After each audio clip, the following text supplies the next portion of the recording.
Welcome to another episode of Music Musings. I am your host, Derek. Pat is here. I am here. I think I'm just relishing in the little New York spirit as always. Yeah, still Yeah. Knicks celebrating. Yeah. Still seeing that love everywhere. Yeah. The parade was crazy on Thursday. If anyone was traveling in and out of the city, I felt for you. Yeah, I mean, unless you were there at 5 a.m., I don't think anyone really got a good view of what was happening. It was No. absolutely wild from what I saw in videos. Yeah, it was fantastic. I'm just happy seeing everybody enjoying it. New York needed it. I just love the unity. I love it's just wonderful. Knicks in 5 always mean a lot to me now.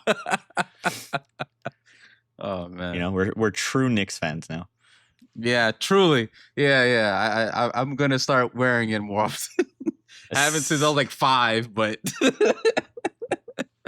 oh my goodness.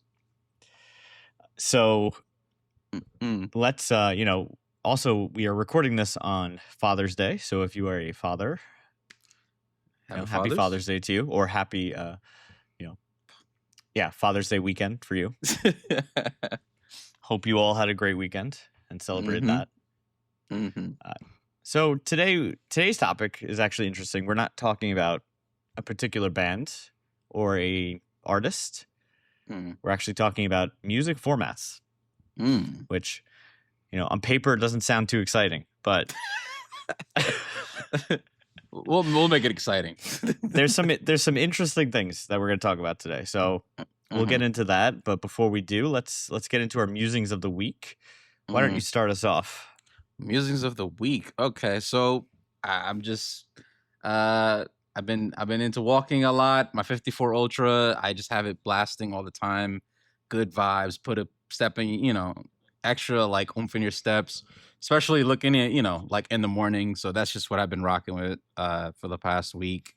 The next one is the English band. I never know how to pronounce it. I think it's Sade. It's great. Obviously, the singers is fantastic. I've been exploring the 80s, late 80s, early 90s vibe lately. I don't know why. It's just been interested in that period of time because I love that transition because it sounds like it's late 88, which is the one I'm listening to, but it feels like it belongs in either decade. So I've been rocking with that. And last but not least, Tori Kelly. That album is speaking to me. It's really good. It's she's so talented. I mean, it's hard not to appreciate what she's doing. So yeah, totally agree with you on that. Mm-hmm. So for me this week, I took a trip back to 2010 and 11. Oof. And have been rocking with Two Door Cinema Club. Ooh, yeah. Foster the People and MGMT. Oh man. Now, funny thing is, your music sounds like some of my musics in the past. Oh man, those are great bands and groups, should I say? It was that was such a great time period of alternative pop, whatever dance music genre you want to call it. And those bands were just fantastic to listen to. So I missed that period. I missed listening to them. So I pulled it up on Spotify. Here we are, dancing away. Nah, those are great tracks. Hey, you know what? I think I'm gonna have to try listening to some of them again. So I know exactly what you mean. Yeah, come on back. Before we get into today's topic too, let's talk about some of the upcoming albums and some new releases that we have. So for new releases, we have by Tampa by Usher and The Dream. Oof. Which this was released as part of the June 12th. This is like a new music lineup they had coming out on Spotify, which was fun. I haven't really heard it. But I heard, I don't know. I got to give it a try. I got to see how it is. So we'll see. Yeah. I gotta try it. That's definitely amazing. And then another track. This is from Arya Star, who I have no idea who that is, but the track is called Tornado. And I don't know. It's been gaining traction on the charts, so we'll see how that is. Yeah, that name sounds familiar. That's why I'm just double checking. I was like, I know I've heard that name somewhere. That's what's killing me about it. I can't let it go. It's just like, why do I know that person? And I know that yeah. Oh no, she's great. Her song "Rush" and Santa's literally in my library. That's why I recognized it. Her 19 and Dangerous album in 2022 was great. Yeah, I know. Now I was like, why does that sound familiar? So yeah. Oh man. And then we have this track called "This Feeling," which is another new notable track. And this was from Spotify's recent Friday new releases. Gotcha. Again, I haven't heard this one. I got to listen to it, but apparently it's been also gaining traction and has been climbing the charts. So we'll see how this one does. Yeah, definitely give her a chance, or give them a chance. I say, give them a chance. Yeah. And then we got some upcoming albums. So we have Confessions 2 by Madonna. This is scheduled for July 3rd, 2026.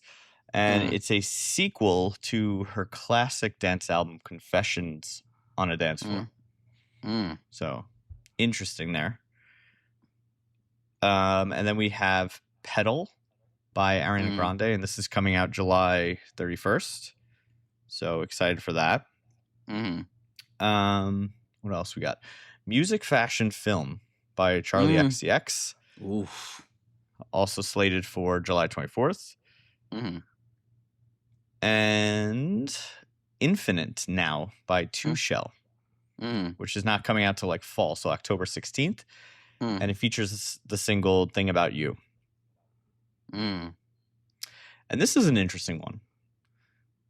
Shockzilla, or Shockzilla by Chaka Khan. Oh my goodness. Arriving September 18th. So Chaka Khan. Oh my. Yeah. How do we feel about that? Yeah, I'm being honest with you. I'm very indifferent. On one hand, I want to be optimistic. Yeah. I'm trying to. You know what? No, I am going to be optimistic. I'm going to be optimistic. Yeah. Oh man. So we'll see. But I don't know. Chaka Khan. That's gonna be interesting. We'll see what happens there. Right. But so those are the upcoming albums, upcoming songs. We'll see what happens, and who knows? Yeah, I'm interested. I'm trying to be. I am interested. I'm just worried about. Is it? I just hope it does well. I'll leave it there. I'll stop. Yeah. I want to stay optimistic. Yeah. We'll see. All right. So today we're going to jump into really exciting different music formats. Some of the history there. Can't really talk about everything in a 45-minute podcast. That would be ridiculous. But more focusing on the importance of some of these formats and how they changed how we listen to music and the effect it might have had on, technology at the time or some of the artists that use these formats. Because, you really look at this and you kind of research it, and it's actually quite significant how, the different types of formats have influenced the success of some of the artists. So we'll talk through it, maybe debate a little bit about our favorite formats and what the future may hold for some of these formats. So we'll kind of dive into that. So we didn't know where to start with this because you can really start anywhere. But I think when I was kind of looking through this, I think it's kind of relevant to talk about first portable sound and portable, portable listening to music, because everyone now does that.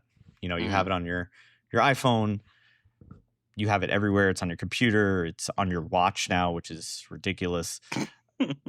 It's everywhere. So you can listen to music in any way, wherever you are. But it wasn't always that easy. And at one point, you couldn't actually listen to music in a portable manner. You had to go either to somebody's house and they would have these huge stereo systems, or you could only really go to a concert and that's how you would hear music, or the radio if you had like a portable boombox and you had money, because those things were not cheap. So it wasn't, we take it for advantage. It wasn't a easy way. There wasn't an easy way to listen to music like it is today. But I think one of the first most significant ways in portable music was the 1979 launch of the Sony Walkman. And for those of you listening to this who are, not in your 30s or 40s or older, you have no idea what a Sony Walkman is. Now, a Sony Walkman kind of evolved into a whole line of products, but initially it was a tape deck. Or it was also, they had a radio version of it where you could just listen to the radio. It was like a FM receiver. Yeah. But the big one was the 1979 launch of it. And, this was such a revolution because it allowed people a affordable way, because it wasn't expensive for relatively at the time compared to other formats. And it was a cassette tape. And those of you who don't know what a cassette tape is, it's essentially just a literal piece of magnetic tape that goes around these spools, and it would play music at a certain speed, kind of like a vinyl, except it's just in a portable format. And you would have to flip the tape over if you wanted to listen to the other songs off that album. And if you wanted to, go back and rewind, it would mechanically have to rewind the tape to listen to a certain point on that tape. There was no it's not like a CD or even, music today. Any indicator of what track you were on. You kind of had to keep rewinding until you found the point that you wanted to listen to again. But again, at this time, this was revolutionary. There was no other version of this, and it was relatively affordable. So a lot of people bought into this, and this allowed for, it kind of started this whole cultural revolution where people could just, you put on headphones and you put your music on, and it kind of just took you away from wherever you were, and you could just listen to music wherever you were. And that was a big thing. Because at that time in the late 70s, early 80s, that wasn't something that was available to the masses. At that time, most people, if you wanted to listen to music, you had a very large vinyl player at home that, you would have to sit in front of and listen to music. And don't get me wrong, that's a great way to listen to music, but it's not convenient. You have to be home and you have to sit there and listen to music. And it also wasn't cheap. I mean, those players were very expensive. And even the records themselves were very expensive. So not everyone could afford that or have that luxury. So I think this really kind of transformed and kind of started the whole portable music revolution, was the Sony Walkman. Just a side note, I mean, I remember even when, because like I said, Sony Walkman kind of turned into this product lineup where, it wasn't just tape players. It turned into CD players eventually when we got to that format. And I mean, my first CD player was in 7th grade, and I got a Sony Walkman CD player for my birthday, and it was the greatest thing ever because now I could carry around my music and listen to it wherever it was. So that was really cool for that time. I don't know if did you have a Sony Walkman or something similar? Yeah, memories started hitting me. I remember when I did get one like in middle school. I remember I used to burn make mix CDs. I'd take some of my favorite tracks from different bands and artists, and I'd throw it onto a disc. They could hold up to like 12 tracks, 12, 13 tracks, depending on the size. And Yeah. I used to I remember all the time. I was just like, oh my God, I can have my favorite songs from different albums and different artists in my pocket. And to Yep. me, I don't know, seventh grade, eighth grade, me maybe was just like lost. Like I can just walk around and it feels like, they're right in my ear. And I feel like at the time, I feel like that was revolutionary for us, for something that we, as you just said, we take kind of for granted now, that we can just kind of have music at any given moment. And even if it's not Mhm. on our phone, we can still access it, and which we'll talk about later. So, but the Walkman, yeah, that was a very pivotal moment, knowing I could listen to so much of my favorite artists, and I could just swap the CDs if I want to switch albums on the fly. It was great. Yeah. I mean, it truly was its own specific listening experience that it was just something that was so new to us when we had that access. Yeah. So now let's I'm going to zoom out here, and let's talk about how we got to the digital age of like MP3s, downloading music, and eventually streaming, which is kind of where we are now. But it really kind of started with, which is wild to think about, all the way back in 1877 with Thomas Edison's tinfoil phonograph, which was the first device to actually be able to both record and play back sounds, which was really cool. If you've never seen this thing, it's basically it looks like a record player with a giant horn coming out of it, because there was no electricity with this thing. It was all spring loaded, totally analog. But what was cool about it was you could put a vinyl record in there and it would play that. But you could also, in the horn, if you talked into it, it would actually write or record the vibrations from your voice or whatever onto a vinyl. Now, it sounded like a tin can coming out of it. But, I mean, again, this is revolutionary because this was the first time there was a accessible way to record and also listen to sound from a format, from a vinyl record, which is crazy to think about. Yeah. So from there, we kind of went into this other era of where they took these wax cylinders because they were a little bit cheaper, and it was the same idea. It was a wax cylinder, and you could still record sound and also listen to sound on these wax cylinders. But a lot of the time, the problem with these things is because it was made of wax, it could melt, which would alter, what you recorded on there, to the point where you couldn't even listen to whatever was on there. So those weren't. It was very early, and experimenting and trying different things. But again, this was revolutionary. There was no other way at the time to really record sound and capture it. But this was something that was quite revolutionary. And just, it's insane to think about how somebody just thought of this. Like I just want to capture sound and put it on this vinyl disc, and so I can just listen back to it at some point. Like why would you think of that? And how would you even get there?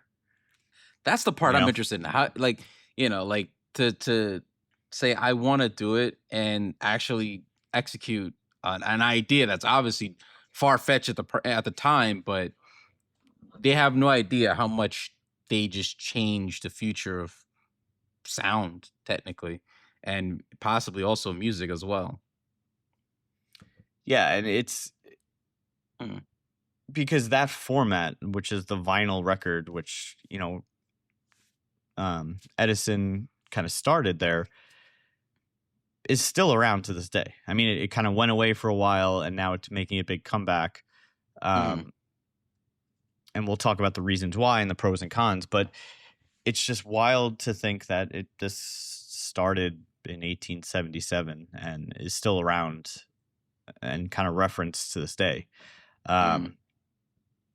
It's insane. And I think so from there we get into, the late 40s, 1940s, early 50s, where Columbia Records really standardizes the audio format for the first time, which is they introduced the vinyl LP, and LP just stands for long play album. And it really just means, there's a certain amount of tracks that a record could hold, and it really becomes the kind of standard at that time for how you want to record onto a vinyl. And this was invented by a guy named Peter Goldmark from Columbia Records, who really thought about, how can we standardize this and make it easy for record companies to release records and just have a listening standard for people. And this went on for, almost 20 years until about 1963, where a guy named Philips launches another new format called the compact cassette, which is kind of what I was talking about before with the Walkman. And this kind of made way for, mixtape culture, but also just portable music culture. And I think, while the cassette has a lot of pros, cassette tape, it's portable, it's cheap, and you can do a lot with it. Like you can re-record on it. But it's the sound quality from a compact cassette is quite terrible. It's quite terrible. Like, I don't know if you've ever heard something, I'm sure you have, on a compact cassette. It sounds just terrible. It's just terrible. And a lot of the reason is quality. Yeah. They basically squish everything, all the sound, down to try and fit it on this tiny tape. And it sounds like that. It sounds like they tried to just squish everything. So it's just not. It's not a great sound.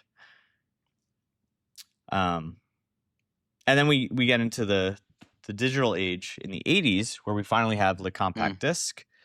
And this is huge because no longer are, studios recording music on an analog format, which would be like a tape, a vinyl. It's now digital, meaning it uses like binary code from a computer to put it on a compact disc, a CD. And this is such a big upgrade from the compact cassette, because now you're not really giving up too much, right? The sound quality improves significantly. It's still not as good as like a vinyl record, but it's close enough where it's hard to notice a difference. And it's compact, so you can take it everywhere with you with a CD player.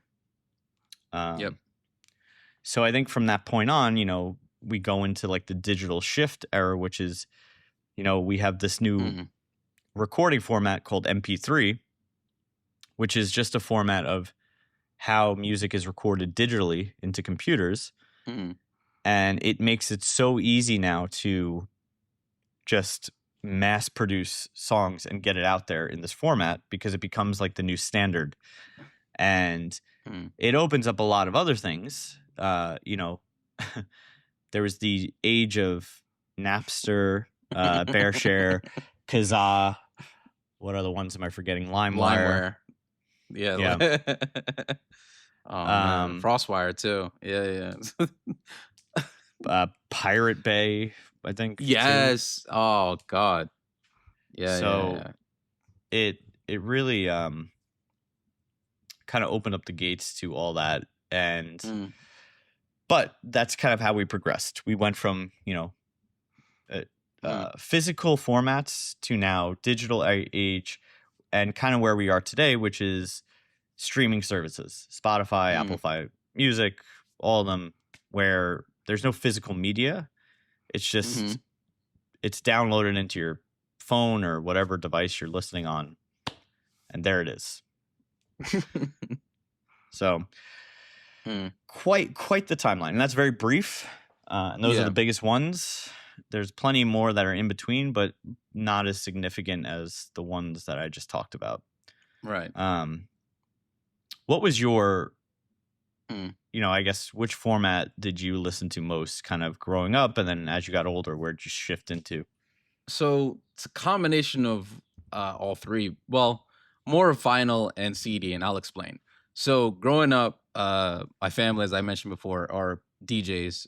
So I remember when I was like 10 years old, and I used to help my stepfather and my brothers carry crates of CD of vinyl records in and out of events and stuff like that. So I'm used to hearing the quality of vinyl, and obviously it's just my experience. It was very clear, and I always felt a deeper connection to it. And then I would say, to me as a teenager, when I would have I had a cassette player, but not much memory with it. I remember the Walkman CD more, and like I said before, burning like albums and my favorite songs. I was talking about this at Elise. There was a few songs off of Metallica's Saint Anger's album, and there was a track after Saint Anger called Sub Kind of Monster, and I remember burning that song onto the CD, and I used to just listen to it, and I remember so much to the point that I can kind of recite the chorus right now, and that's just because of how much I've hit the replay button on that, because it was like quick. As soon as you hit the button, it just it would restart it. So that was my experience. Like the CD era was definitely the biggest one for me. What about you? Yeah, I would say the same. I mean, I think I had the introduction into the Sony Walkman CD player, which was just literally burning my discs to death on that thing. And the amount of batteries I probably went through was ridiculous. Oh, yes. Double A's. And then I do remember like having some of the weird, because there was that weird period where we were starting to get into like MP3 players, the early ones. And they had these weird hybrids of, it was a CD player, but also an MP3 player. It could store some songs. Wow. And I remember I had one, it was called the Rio 55 player. And I thought I was so cool because it was a CD player, but you could store, get this, you could store 5 songs digitally. That's amazing. 5 songs. Hey, that's amazing. I don't know. I didn't even know like, that. Yeah. I don't know what the point of that was, like logistically. Like, so I'm going to play this entire like physical CD I have, but in my back pocket, I have 5 songs that are stored on there. Like, what's the point of that? I didn't even know that was. I didn't know that was a hybrid. That's amazing. Like, but yeah. But then again, yeah, like that's cool. But if you store in 5, I'm like, but an average CD holds up to like 10 or 12 or 13 tracks. So it's like what do you? I guess not even half. The only thing I could think of would be like, okay, here are my 5 favorite songs right now that I just have at all time. So if I'm listening to a CD and I'm like, you know what, I'm bored, I need to hear my jams. Here are my 5 favorite songs. I'm probably gonna ask a question, and it might be overreaching. Do you remember what any of those 5 songs were? No, I mean it probably had to be Linkin Park. Okay, fair enough. Probably all. Hey, and knowing me, this is probably what I did. I would probably have a Linkin Park CD in the player, and then just have my 5 favorite Linkin Park songs on there. Because in 7th and 8th grade, Derek was just Linkin Park all the time. Well, hey, it's a good time. Anyway, yeah. So there were some wild devices in that weird in between time, and I think they all kind of went away when the first iPod came out. Like it was over. Anyway, we'll get into that. But let's talk about. We're gonna call the segment Format Face Off. And I have 3 different formats here, and I'll go over the pros and cons of each. And then I want to hear your opinions about each. So first format we have is vinyl records, which out of these 3 are the earliest one. Now the pros for vinyl, a lot of people say it's a very tactile relationship with music, right? Because this is generally, these discs have to be written mechanically. There's a machine that writes the grooves into the vinyl. And I think you get a lot more for your money. You get, big artwork. Sometimes it comes with posters when you get these albums. And personally, and I think a lot of people say this, the sound quality is just a lot better. It has a much warmer tone, but it's also because of the way that true vinyl is written, is in what they would call like a wave format, which just means that the sound that comes onto those records is completely uncompressed. So that nothing's getting squished. You're hearing everything that the way it was meant to be heard. Now, the cons to vinyl, they are extremely high maintenance. So you have to take care of these records. You have to make sure you put them in the sleeves and you put them in their, cover, the cases they come with. And they're very susceptible to, dust, scratches. If you leave them out in the sun, even in your house, which unfortunately I've had happen to me, if you leave them out in the sun for too long, it will start to warp. Which, when it warps, it obviously changes the sound, and usually you can't listen to it anymore because it really affects how it sounds. And, they require expensive equipment like a turntable, a receiver, big speakers. You got to invest some money into it if you want to really hear what they should sound like. Then we go into compact discs, which, CDs, which I actually don't know if they're around. I know they kind of came back for a little bit. Yeah. But I don't see them too much anymore. But the pros for them is they're very consistent because they are created digitally, meaning a computer, a laser will write information on these discs. So there's no worry of, something getting messed up. Sound quality wise, noiseless playback. A lot of time vinyl, if there is dust or anything, that affects the sound, where a CD that doesn't really affect it. And it's relatively inexpensive to maintenance them. You just have to make sure they stay in the case. And that's really it. And you don't do anything wild to it. And like CD playing equipment is not expensive comparatively to, a vinyl player. The big con, which I guess this is the debate everyone talks about, is because of the way that it's written, where a computer, sends information and some of the sound is compressed so that way they can fit more tracks onto the actual disc. It loses a little bit of that sound quality. It sounds a little cold, a little sterile, people say, compared to like a vinyl record. So that, that may be a drawback to some people. And then finally we have streaming services. And, this is something I missed about both compact and vinyl is you own those albums 100%. Like when you have that physical media, that is yours. You have it. It's yours. You own that. Right. Where streaming services, so I guess I'm starting with the con here. You don't really own any of the music that you listen to. Even if you download it on your device, it can actually be, there's a way they can take the music off your device. They can corrupt the file and it just comes off your device. Right. So you don't really own any of that music. You're essentially just paying a price per month to rent access to the library of songs that these companies have. Now, I guess the pro here, of course, is total convenience.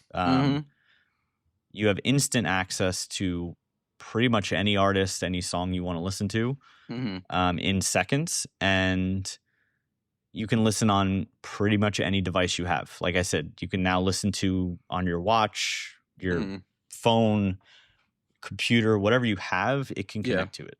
Yeah. And even like I'll say, I don't know so much about Apple Music, but I know Spotify has really done a nice job of like their ecosystem where you can, if you're playing something on your phone and you have another device that has Spotify on it, you can kind of transfer the song to wherever you're listening to.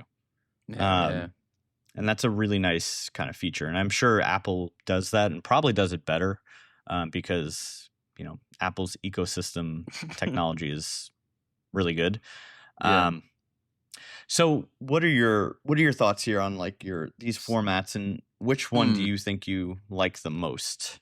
If I think I like the most is gonna, as much as I know I don't have the equipment like you and certain people, it's gonna have to be vinyl records for me. One is just the sound quality. It feels like I don't hear like everything in the mix, everything that I hear, all the like it's almost very balanced, and I like that. I think obviously I'm nostalgic towards the compact CDs. It was just an experience of for me, you know, having music and I can go to the park and I can listen to whatever I want privately. And then, you know, then streaming services, it plays a lot of convenience, but you have to sacrifice the fact that you don't really own it. So, you know, but if I have to be honest with you, I'm going to have to go vinyl records, I think is the best format. If you can definitely have the extra income to do so, it is a wonderful investment. You can definitely speak to that one if you don't mind, please. What is it like? No, I mean, it's a rare privilege, I guess, to be able to own it. You know, I'll never forget our friend Nathan, who we've had on the show a couple of times. He introduced me to the world of vinyl and vinyl listening and the equipment that goes along with it. And I remember going over to his, you know, house a few years ago, and he had this beautiful record player, you know, big speakers, all the old equipment from like the 80s, but it was just in beautiful shape.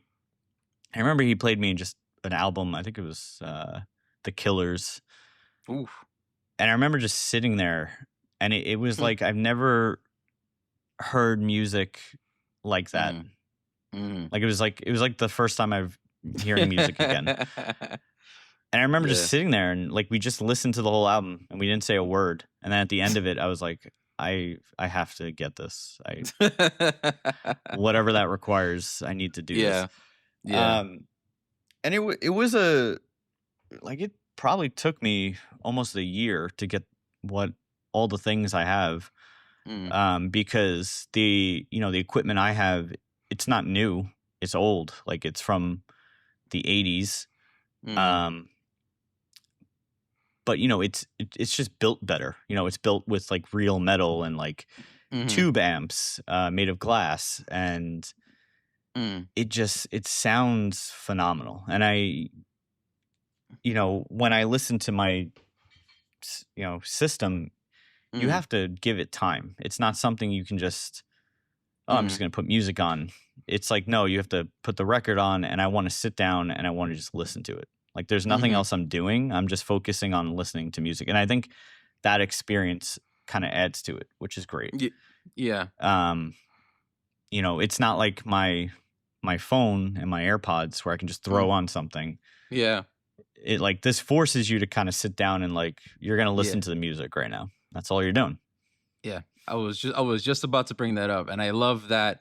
I think a part of me forgot what it's like to just, when we listen to records at your place, I remember like, oh, wait a minute. I don't have to like do anything. Just sit here and Hmm. let the whether it's the production, whether it's the piano, whether it's instruments, whether it's a voice, and I can just literally just like let myself like soak in this music. And I love that that art, or that passion to truly listen to music at its, like, I wouldn't say perfect form, but close to it.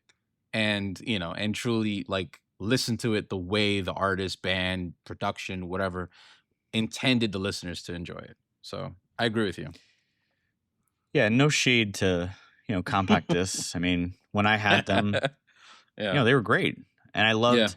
There was the whole time where you could rewrite and put music on a disc and make your own disc Mm. of music that you wanted to do, and that was that was a great time too. And it's just, I think now there's no need for it, right? Like, I think streaming service has kind of taken over where Mm. it's as good, and now actually the sound quality, they've improved on it to where it's even better now than CD. Yeah. And you can make your own fun playlists and like do whatever you want, or you can collaborate with people. I do like that aspect of, I mean, even our Music Musings podcast, which people can join. We collaborate on that all the time, and I think that's a nice piece of technology that they've kind of incorporated into all this, which is something CDs you just couldn't do. Yeah. But yeah, I agree. I think in terms of, for me, like just listening experience, I think vinyl wins every time. There's no doubt. Yeah. Yeah. 100%. So to our listeners out there, go ahead and buy a nice old vinyl player. You're gonna need a little bit of space, and start collecting vinyl records. It's coming back, so go do that. Go support your local small vinyl shops. Yeah. I will say I was just looking up. I was looking up something because I remember you mentioned that there's like a trend of like people listening to records, or I'm sorry, listening to music through past technologies such as like the CDs. There's a thing called a Y2K revival trend that like Gen Z people are like, they're looking for iPods. They're looking for like CDs. They want the wired headphones, not the earpods anymore. Like they're trying to go back to like that time. I think it's just in a fascination with the aesthetic as well as the technology and the ambitious idea of it all. So, and that's interesting because I do see a lot, and I've seen this for a while. A lot of people who don't have AirPods. They have the wired, pods, I guess you would call them. That so I've seen that. And I've heard different reasons why. I've heard it sounds better when it's wired. I've heard people just don't want, wireless radio signals next to their brains or something like that. But yeah, it's definitely a revival. And I remember actually not too long ago, my brother sent me a video he found his old iPod and the thing still works. Like he booted it up and it still had all of his old music on it and it was still working. Like it still played music. That's cool. Now it's not like, it wasn't a, the first gen iPod. It was like a later one. Cause it had a color screen and all that, but yeah, I mean, it still works. And I don't know, man. Should we get an iPod? Let's just go get an iPod. Just go on eBay, find an iPod. How much do you think those things are running right now? Oh no, I saw one. I think they're selling for like $500 to $800. It's ridiculous. Oh wait, what? Yeah, they're not cheap. You're not getting them for cheap. I guess it's just no. That's like, was that at the time? I never owned an iPod. At the time, was it like that price? I think so. I think it depends on how big, the storage space. I think some of them ran for, 3, 4, maybe $500. Sheesh. All right. So yeah, they were not a cheap device. No. But again, that was a whole revolution itself, because I think Apple kind of standardized a way of, downloading music, the digital kind of format. Because like I was saying before, like there were plenty of these weird hybrid devices, or some companies did have, purely an MP3 player, but they could only hold 10, 12, maybe 20 songs, the nicer ones. And then, the iPod came out and it could hold 1,000 songs. And, that was game over. Nobody else could compete with that. No. So they kind of started that revolution and made it, owning MP3s, digital music, was a thing for a while, until, the streaming service came out, and then it kind of ended that era of listening to music. Which, before we get into our next segment here, it's like, I wonder where we're going to go next, because streaming kind of, to me at least, seems like the end all be all. Really? In terms of convenience, like, I don't know how much more convenient you can make it. Like, the music literally just comes to you. You don't, like, that's it. And I'm sure, and it's been tried, you could improve on sound quality, sure. But the thing with that is, there's no point, like, let's say, because who was that service? I think, was it Jay-Z or was it? Oh, Tidal?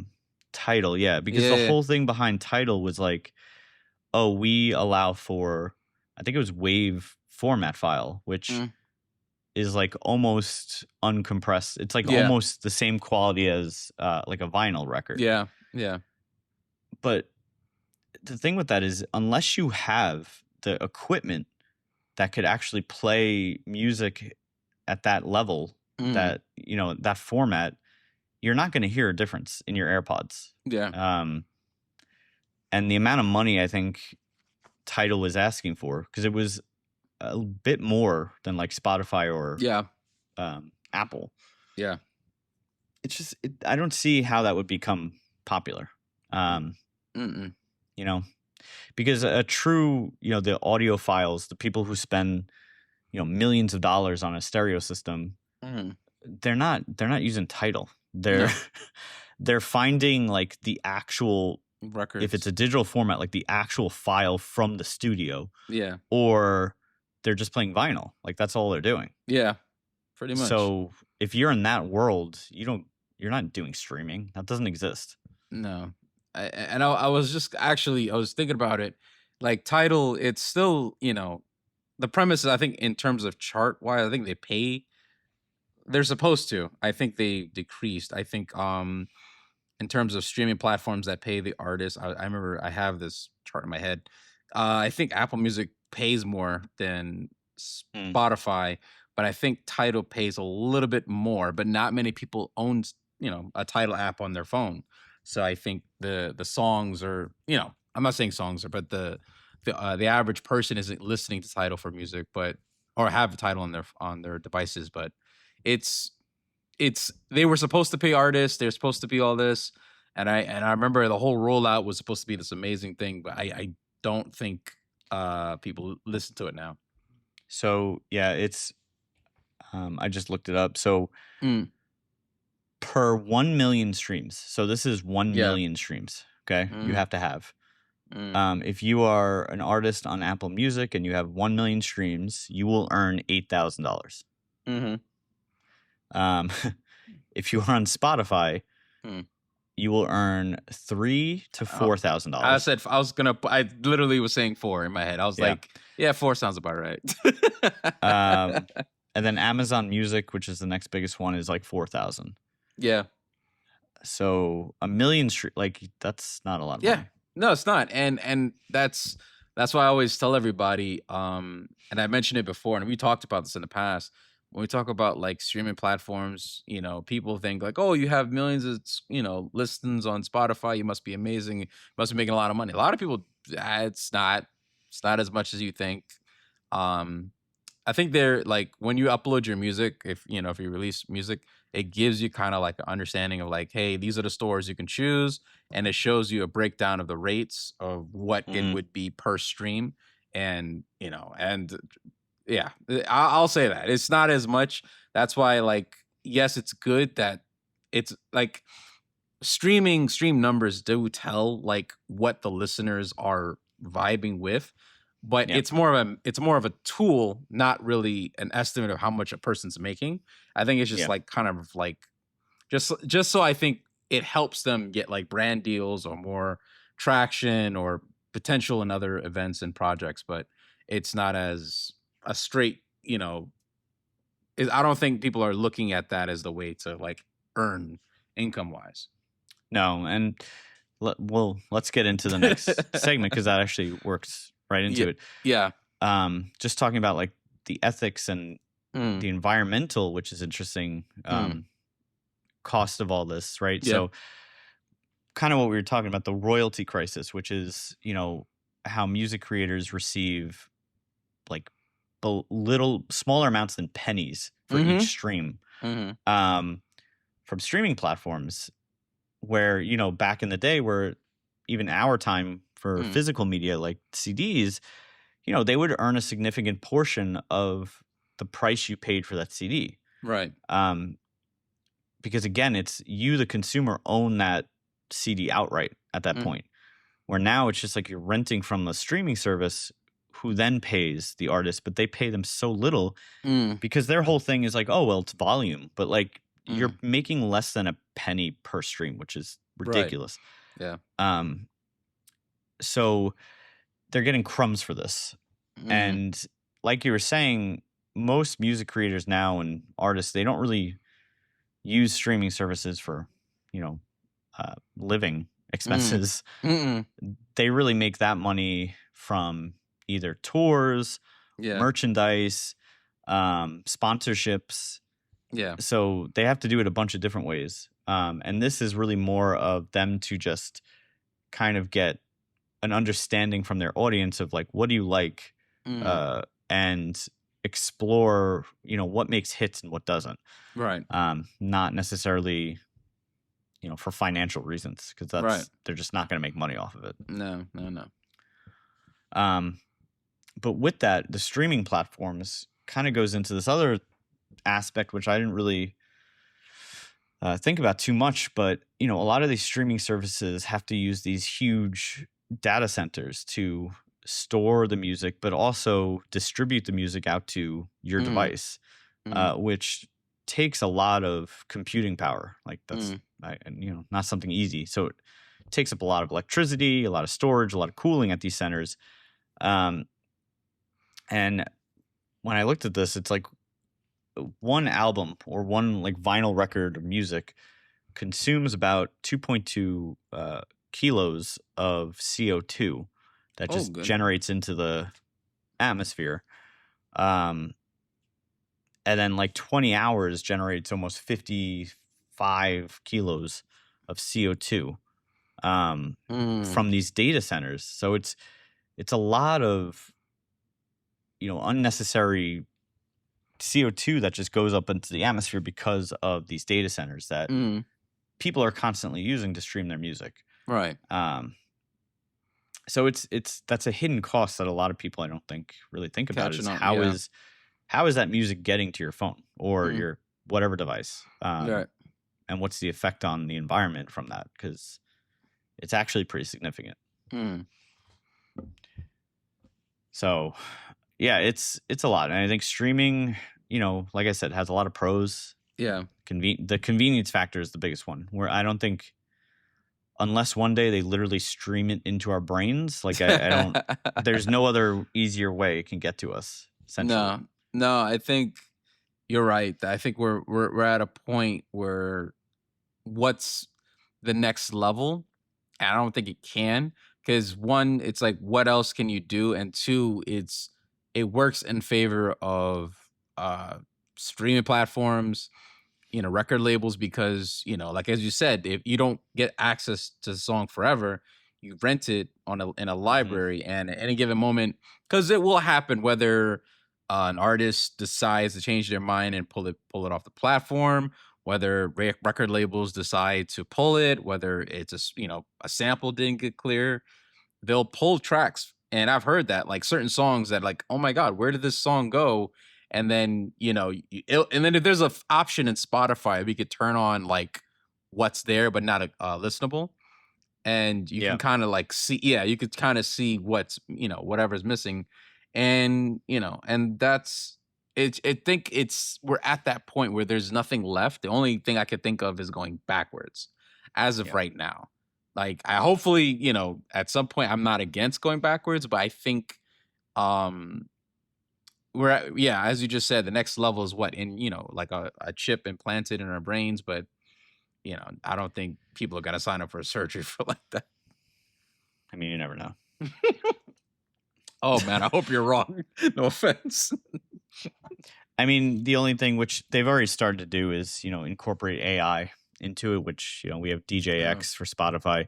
Right. And, I listen to DJX when I can't think of anything to listen to, but I don't like it that much, because all it really does is it just plays the stuff I've listened to in the past couple of weeks, and just puts it on a rotation. Pretty much. Yeah. So it's not great so far. And I'm, it'll probably improve as, we go on with it. But that's not, I really don't want AI a part of my listening experience. I still want to use my brain to think about, what do I want to listen to today, or whatever. So, closing out here, I think thinking about how to be, with all these formats, how to be like a conscious listener to music, right? And I think some things that I've thought about is, I think it's good to I do it all the time, is like download your music, download your tracks, because you never know, your phone's going to lose signal, or you just want to have instant access to whatever you're listening to. But also, now researching this, it does reduce, the energy use from these data centers, because you're not streaming it. It's just on your phone. Right. So I think that's something that, just to be conscious of. And then thinking about like a hybrid approach. So maybe, using streaming services, because I think sometimes they're good at this for discovering new music, new artists. Like every Friday, because Spotify has this playlist, the like new releases, or I forget what it's called. It's like find something new Friday, something. It's like some playlist, and it'll just put new artists on it. So discover new artists. But I think being conscious too of, support those artists. So if you really like somebody, maybe go and buy a physical copy of either a vinyl record, or if they have the CD format of it. So that way because a lot more of that money goes back to the artists. And I think that is important in this day and age of just streaming music, and they get less than a penny on a dollar per stream. But I don't know. I think there's no single right way to really listen to music. It's really what you prioritize. So if it's convenient, then obviously streaming is going to be best for you. Right. If it's value, and you want to spend some time searching, CDs could still be a good format for you. But of course, if you want that full, lovely experience, and you have some money to invest, get a vinyl player and buy some vinyls. It's a wonderful experience if you can do it. So, it's really what you choose and how you want to listen to music. That's how we do it. Yeah, I would agree that if you could, I highly recommend, if your artist or a band you like has like a merchandise / like a format where you can buy the music from them directly from whether their website or another distributor's website that they have, it goes a long way. And I mean, I've seen some of the vinyls that you have, like Dawn FM by The Weeknd, Random Access Memories. Like, they're like, first off, you own that, like that's yours, and you could take that anywhere. And I think the culture of record and vinyl stores, like of art, people talking about their favorite artists, bands, trivia, history, and swapping information. I think that's such an experience that I think we used to do in like in the previous decades, and I think we Mhm. need to bring it back because I love talking about music with different people, whether we're talking about like their discography, the artistry, and then you can learn something. You can learn something about another band. You can learn something about that band you love but you didn't know. So I think that going back to the older format, as you just said, would probably be really great. It would just bring everyone kind of back to like the culture aspect of listening to music, not just like, oh, it's just a song to listen to now. Now I can truly enjoy it for what it is. Exactly. Mm. Well, I hope this was interesting. All these different formats. Mm. Maybe you learned something, but Mm. please let us know and leave us some feedback or check out our website, Mm. musicmusingspodcast.com. Mm. Also, leave a comment on our podcast Mm. on Apple Music, and just keep listening to us because let us know how we're doing. Nah, we're doing great. I'm good. We're doing great. We're doing great. Yeah. All right. Well, yeah. Anything else, Seth? No, please just take advantage of the opportunities of the fact that I think just to kind of wrap it up, you have access to all kinds of music. Don't be afraid to listen to somebody new. That's all I'll say. There you go. All right. Well, thank you for listening, and please subscribe, and we'll see you next time. Take care, everyone.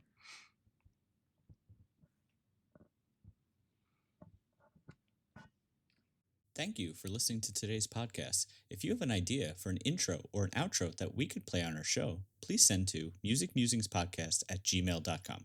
If you have any questions, comments, or ideas, please email us at musicmusingspodcast@gmail.com.